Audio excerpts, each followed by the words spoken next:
Welcome back to Table Talk. We're now discussing governance. Leadership and accountability in governance were the key issues that the population expected would be cleared up when we moved to the devolved system of government. But at the same time, there were so many other issues that were competing for the attention of the population. There was security, there was education, there was health. But how are we going to get our leadership to be more accountable? Joining us to discuss accountability in governance is Wanjiru Gikonyo from the Institute of Social Accountability. That's a great mound on your plate. Share with us, what is the Institute of Social Accountability? What's the history? What motivated you to start the institute? Okay, Beryl, it's Wanjiru. Wanjiru? Sorry is about that. More famous counterpart who symbolizes the people's representation in the constitution process. Okay. The Institute for Social Accountability is 6 years old. We're an institution that's been looking at local governance and thinking that if citizens get more engaged in their governance, that is a direct way of holding leaders accountable. We need accountable citizens engaging with accountable leaders for better development. So that's where we'd like to be. Of course, the reality is that our local governance has been managed in quite a haphazard manner. In fact, that's the word. We've had decentralized funds, we've had the local authorities, we've had the district structures, all of these overlapping, riddled with weak structures, lots of corruption, population confusion, poor public participation, poor outcomes. So we've been looking at the local governance sector, and we are very happy that Kenyans voted for a devolved system of government. And so we are now looking at how to make it work so that people don't get discouraged, because obviously there's a lot of negativity coming out around the counties right now, and people are thinking, is this what we really wanted? So at this point, we are focusing on how do we make the dream a reality? Because I believe the Constitution is a dream. It's a dream of changing how we engage with our leaders. It's a dream of changing how we manage our resources, to prudent management, to equity, accountable leadership. This is what we want. But to move from where we are to that, we need all stakeholders, the public, the media, government, institutions such as ourselves, which is civil society. So that's what Tisa is about.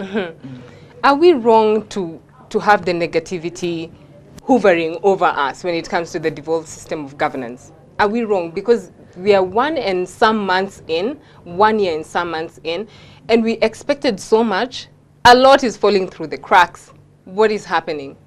First of all, with devolved governance, you have to appreciate that it came, we've had decentralized governance. So the devolved governance system has inherited the challenges that were there before. So one, our whole governance system had challenges in at the central level and at the local level. Part of that was the resource crunch. We are an import-led economy, which means it's very hard for us to create jobs, which means the cost of living has been going up because we have a mismatch. Our balance of payments does not match up. We have a budget deficit, which we've been running. Part of that is blamed on the implementation of the Constitution. It's also lack of probably efficiency, effectiveness in budget application. And, the government acknowledges this. There could be seepages of up to 40% of the budget through corruption, through mismanagement, through systemic. 40% is too big a number for us to be okay with. And this is a figure acknowledged by the Ministry of Finance. And this figure, I think, was shared about 2 years ago. So our devolved government has inherited all these weaknesses. We've had weaknesses in capacity building, the way we train the public officials has not been consistent, hasn't been systematic enough. Employment, we've had a lot of bloat, a lot of political recruitment at national and local level. So as the county governments come in, they are burdened with the overall baggage. Weaknesses, the baggage. The other thing they have to do now is start sorting out what's happening at the local level. And when you look at the strike that happened, the health workers strike, if you read between the lines, one, it was inherited because the issue about pay was, there were strikes even before leading up to the elections. So it was inevitable that the health sector would agitate again for better terms because they are not happy with the terms they have. And then they were refusing to be employed by the county governments. And when you read between the lines, you say, but, health is pretty decentralized as it is. You work at the county level. You've been working. All you're doing is you're changing the signature from national government to county. Why don't you want to be employed by the county? But isn't the issue of having a county eliminating health as a priority, 30 counties actually eliminated health from their docket as a priority, isn't that a point of concern? They didn't eliminate health. What happens is there's a transfer process. And this transfer process got a bit muddled because counties came in the middle, towards the end of the budget process. So there were 4 months to the end of that financial year. And counties then said, we want to take up functions, and national government was, so there was this tug of war. Who bears the burden? So there was a deal struck between national government and the counties that the national government would hold those resources until the next financial year, when counties would take up the functions. And that's now supposed to be happening around, to end of last year into this period, which is where the tension came in. Some of the healthcare workers, if you go back to the point I was making, reading between the lines, have been employed by national government, but not working for counties. They haven't been working for the districts. They haven't been working for the hospitals because they're on the payroll, but they're ghost workers because they then run their own private practice. Which is another issue that we're dealing with as a result of lack of accountability and corruption within our systems. So there are lots of problems. The transition was always going to be difficult. It has been made more difficult because the Transition Authority, the body set up to manage this process, has been unable to manage it. Whether it's due to lack of competence or whether it's due to lack of political will, whatever reason, it has not been able. It was supposed to do the audit, human resource audit, prepare counties so they can prepare good budgets and not get the kind of reports they're getting from control of budget. All of this did not happen. So the question is, given the magnitude of issues, what should we do now? And are we ready to take it on at this point? Do we have a choice, Beryl? We are ready. We have been decentralized. First of all, just remember, service delivery has been decentralized. But what has happened is the decisions on finance have been made at the national level.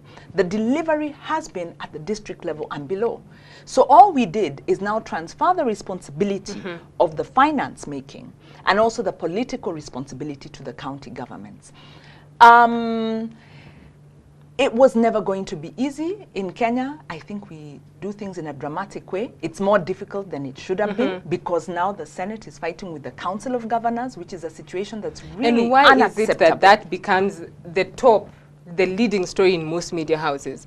Like there's nothing else that we have to discuss. Is it that we are again losing course on what we're supposed to be focusing on? Our priorities are shifting into the politicization of these two particular positions. I am so glad that came from you because you're the media. Yes, we are the media. Is going for the basic, simple story. We are going for the basic, simple story, but we need representatives like you to come out conspicuously as often as you can. To give us the other side of the story. Fair enough. Fair enough, because a lot is going on. Counties are clearing up these staff roles so that they ensure if you're paid by the county, you work for the county.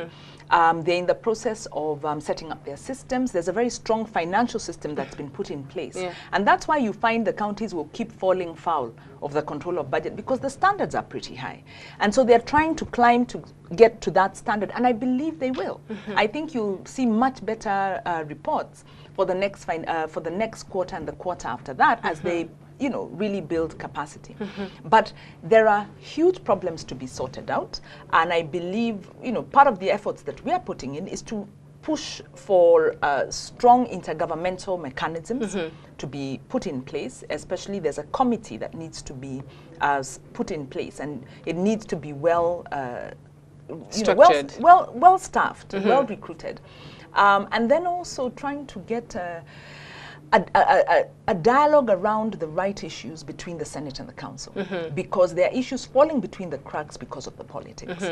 Yes. And I think the one thing that will get us to that point is ensuring that the population are able to engage the leaders. Right. how are we able, or what are we doing, and what are you doing as the Institute of Social Accountability to ensure that the population is not sitting where it was sitting in the beginning, where we are, our hands are pleading to the national government. Our hands are always begging for serikali nisaidie, serikali ifanye. So there was a lady I hosted here recently who said, I will be the one to help serikali. Instead of looking at it from the other perspective where the government is supposed to help me, I will help the government achieve its goal of development and progress. In fact, Beryl, I think you should be the one just running this because you have all the issues. The point is, under the constitution and the devolution structure, the citizen space has been created. It may have been difficult to get involved, to get information from government before. Now they are mandated. Part of the reporting of the counties will be how well did you engage the citizens. So the citizens need to change the mindset to move from the dependency to active engagement. We also need to change the mindset to move from our bad habits into accountability, because accountability starts at the top, but it can also start at the bottom. How can we start Will we it at pay the bottom? our tax? You know, you want to demand proper services. Roads, yes. You then need to pay your tax and not shirk that. You need to follow the laws that are put in place. Basic traffic lights being put in place. Follow the traffic lights. The county is going to come up with numerous bylaws. In fact, now it's county legislation. They're not even bylaws. Yes. We need to transform the way we manage ourselves and become law-abiding. The thing with Kenya is we become very legalistic. We like talking about the constitution. Let's change this, let's change that. But we don't embrace the spirit of these provisions. So the one way that citizens are required to engage is through the budget process. Annually, the county will engage citizens, and it's starting now actually. You will see notices in the papers. You need to get out to those meetings and tell your county what you need. Tell them we have not been receiving water, or we are paying too much for water. Can you tell us why, and what you're going to do to bring down the cost of water? I think there's an issue I have with gazetting all these meetings, because sometimes I don't even see them. Because my mind and I have tunnel vision. I know what I need to get in the paper, I get it and I'm out. And I think, as you put it, I need to prioritize the issue of the county so that it's part of my priority in my life and I engage my leaders within the county. I think at the same time we need to push the county members to have a more conspicuous way of reaching out to the population, so that it's not only it was gazetted on the 22nd of January and you don't even remember when it was gazetted, getting to the media. In fact, the planning and budget process for the last 3-4 years, maybe even longer, has been published in the newspapers. It's not perfect, but at least the newspaper is accessible widely. It means people like us, civil society, we pick it up, we can push it to our networks. County governments are now making efforts to set up their communication structures. They may run their own channels. They may use SMS platforms. They are now in the process of creating those structures. In the meantime, we have to be responsive to what they give us. So, you know, if you have a county that's 1 year old and they've posted an advert in the paper and put it on their website, you say, yeah, good, you can improve, but at least we know. We have this. So tunnel vision is not an excuse. No one is asking you to look for a gazette. You're being told, look out in the paper, because that's the way you'll know when. But before you do that, get your issues. What we're going to have to do as citizens, and you know, there are some areas that are ahead of others. If you are part of a residents association that's active, you're ahead, because you already know your issues, because you sit, you deliberate, you know that crime rates have been going up. This time, this is the pattern. You're able to push that into the budget system and say, we want some more resources here. If you're apathetic, you don't meet, you don't know your, you know, this nyumba kumi thing, you don't know who your neighbors are, when it comes to engaging, you will not have the voice. So much as Nyumba Kumi has been criticized because it came in as a kind of knee-jerk reaction, not well, really not well, it didn't seem well conceptualized and rolled out. The point is, we need it. Counties, devolution is premised on active citizen engagement. It's us to say, how will the governor know what we need? It's us to say, get it into the plan, get it into the budget, and then the next year you come back and say, we asked for this, we didn't get it, why? And you don't even have to wait till the end of the year. The idea of having devolved government is the governor is very near us. The office is just down the road. You also have your ward assembly member. And you can put in a petition. If you have a problem with a decision that's been made or a decision that's been ignored, you can petition either the county government or you can petition the county assembly and say, I need to be heard. What it takes, though, is our commitment, our persistence, and our patience. We must... Commitment, persistence, and patience. Yes, because we need to step out. We need to, you write your letter, you didn't get a response, write another one. Try another channel. Look for who are these people. And get in structures, for example, as Tisa, we are trying to post up the contacts of our county leaders so that people can access them. Many of them have Twitter accounts and Facebook accounts. So you can actually you can talk to them. The county government has also a Facebook account. It's got a website and it's got a feedback mechanism. Whether they respond or not is another thing, but put in your complaint there. If they don't, then you print it out and you take it to the office. Then you can do a small demonstration and in a non-disruptive way to make sure you get heard. We have to be persistent. Then we have to be patient because we are setting up new structures. It means that you've got men and women there who are bound by the limitations of being human, resource limitations. So we won't get everything in a go.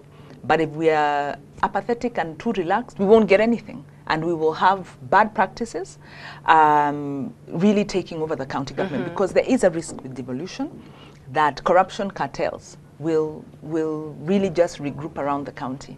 And whatever good we could get out of devolution will be captured by these cartels if we don't wake up as individuals. Looking at the transition and passing on the baton, transition of power, as the Institute of Social Accountability, how are you engaging youth?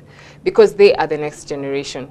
They need to be awakened to the reality that this is their country. Some of them have fallen off the wagon because, that's something that my mother can deal with. It's something beyond me. Yeah. Power politics is a bit too murky. How are we engaging the youth positively to just be more responsible and to take on leadership as an everyday lifestyle? Now, I won't try and simplify the answer because engaging youth is a huge discussion. Yes. You're talking about the macroeconomy to create jobs. You're talking about the budget priorities to invest in the right kind of training to give you the skills to make you competitive in the market, whether you're coming out self-employed, going into a trade or a craft, or getting some university professional education. Those decisions are made at the policy level. So there's no simple way to deal with the bulge. I think government is very aware that we have a lot of youth coming up. It's a potential resource, and that's why they're creating these various funds. In my view, a lot of sensitization falls through the cracks because the youth are not at that point they can manage to. There is sensitization. Is it the best structure? If you're giving youth to somebody, money to somebody who's never run a business, studies show this person possibly will not be able to run a business because they don't have the experience. Government has, I think, gotten onto that, and they're partnering with institutions that can then do some capacity building. So there are efforts going on. And so I won't try and simplify, because anyone who tells you, yes, we have a silver bullet is lying. It's a very complicated, it's a complex problem. And I think many countries grapple with that. So I think the government has some safety nets they're putting in place. They are trying to invest in education. The thing to watch in the budget is that the spoken promises are followed by the economic investment, so that you don't have very good statements. But when the government comes to funding priorities, they put it into infrastructure, or they put it into something like the contentious laptop project. So I can say we have a mix. As Tisa, what are we doing? Like I said, we run a platform which we are now aggressively trying to build up so that we can recruit, get subscription onto the platform as a means of sensitization, as a means of dialogue. We are starting in Nairobi, and we are hoping, in the next quarter, because we work in quarters, we'll, be able to launch something and say, listen, you can, this is what you can do, so that we can assist young people navigate, actually assist residents of Nairobi, youth and others, navigate and get, maximize the opportunities under the county government, especially the planning process, the budgeting process, the petition process, so that you can get heard and you can hold your county government to account. But to do that, we also have to transform. I keep coming back. Yes, yeah. yes, like you said, it's not dependency. What will government do for me? It's about also accountability on our part. We can't keep saying these guys are corrupt because, you know, they're a reflection of who we are. Who are they corrupt with? Government is corrupt with private sector. Private sector are the people we live with. Those are our fathers, brothers, and, you know, people who are in our church. And we condone this behavior. So I think as Kenyans, if we want to really to improve our lot, it means personal transformation. We need to change the way we do our things, not sitting in, you know, you get home, you're making plans maybe to catch up with your buddies, not thinking about my society. Thinking beyond where you're at the moment. Think about your community, your residence area. But this is a discussion that we will have with you throughout the year, because you're going to be following up on your initiatives and also the collaboration that you have with the government. That was Table Talk here on Africa This Morning. My name is Beryl. Enjoy the rest of your viewing on Ebru TV.